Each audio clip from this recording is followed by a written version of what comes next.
I'm Kathryn Beadle and I'm the Managing Director of Hurtigruten in the UK, and I'm responsible for UK, also the US and what we call the rest of the world, so from Eastern Europe across to Australia. Well, I've always been in travel. I try now not to say how long I've been in travel, but it's certainly longer than a lot of the CVs that I get in.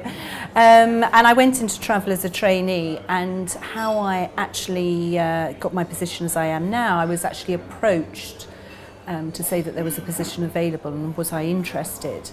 And having done retail tour operating, the cruise sector was the one sector I hadn't ticked off my list. So, and a wonderful company, so it didn't take me long to say yes.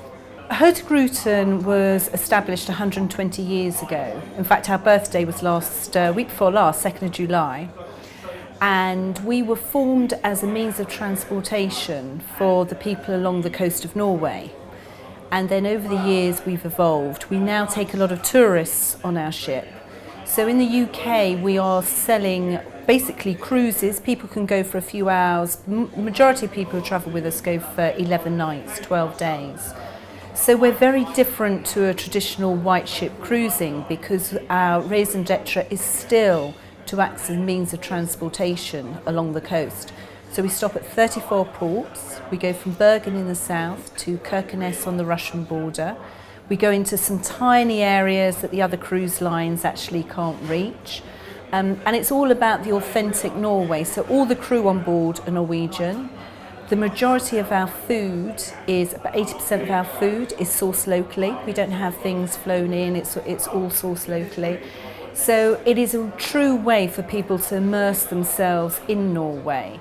And in addition to that, we also have an expedition ship called the Fram, which operates in the Antarctic and Arctic. So that's Hurtigruten really. One thing that we do want to do is differentiate ourselves more, and I think we probably don't talk enough about our difference. And of course differences now for people are quite important because they want to try new things and experience new things. And it's not about flopping and dropping like it used to be years ago. Going on holiday to get a suntan isn't a necessity anymore. And so what we do to differentiate ourselves more, and what we'll continue to do, is emphasise our expedition edge. That's what our background is. And also the fact that we go to cold climes, and as a result of that, in the winter you can go husky dog sledging and snowmobiling and reindeer sledging, and in the summer in Norway, because of the midnight sun, you can do things that we have kayaking excursions at 2 in the morning, or you can go foraging, or the local fishermen will come on board the ship with the fish that they've caught, and they'll show customers how to fillet it, and then they'll eat it in the evening.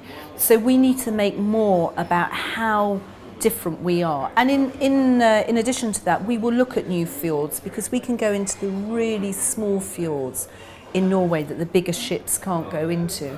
Antarctica is a good example where we've evolved the product, working very closely with the authorities. We now actually offer camping, one-night camping overnight in Antarctica, so a true explorer experience. Our customers are telling us that it's not just about price. There is so much clutter out there. There's a lot of price messages that they're being bombarded with. So trying to get the breakthrough, what customers are looking for is value. That's what they're telling us. And the value could be an additional excursion or an added benefit.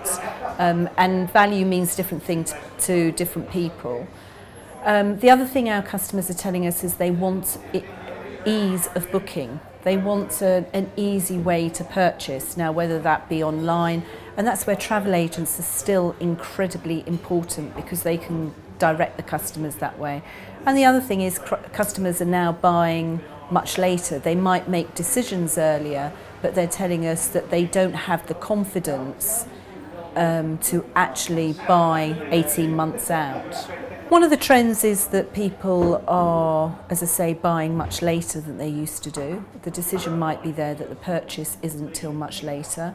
One of the other trends we're seeing is that people now get a lot of their information off of the internet, and off of their iPads, we're seeing an incredible increase in the use of iPads. So that's something that we have to be very mindful of when we're looking at our brochures and other collateral. And that's a trend that will continue and continue. And it doesn't necessarily mean that people are using that medium to book, but they are using that medium to find the information that they're looking for. I think one of the challenges that the travel industry has is that because we work off of such low margins, the rewards or the salaries that we can pay staff aren't particularly high. And that is a challenge for the industry, because people who are spending a lot of money on their holidays want the absolute best, and unfortunately we're not necessarily attracting the absolute best into the industry, and I think that's a real worry for the industry moving forward. I think one of the other challenges is that we are still an industry that trades very much on price, and we've seen some incredibly low prices in 2013, and I think particularly in the cruise sector, and once you get down to these very low levels that we've seen some of our competitors reach, it's very difficult to then claw out of that discount price-led message. Definitely as a company, what we've managed to do over the last 3 years is actually double the business, and we've done that because we've introduced charter flights, regional charter flights, and we started off by doing charters for people to go and see the Northern Lights, and that programme has really grown and grown and grown, and now we're seeing a lot of our competitors, which is always something that's quite flattering actually, pick up on the Northern Lights message. So we now have 9 different departure points around the UK. For 2013 we'll have 94, I think it is, charter flights operating. So we're immensely proud as a company of achieving that in a time of austerity. Norway is a stunning destination in no matter what season you go, because it is absolutely beautiful.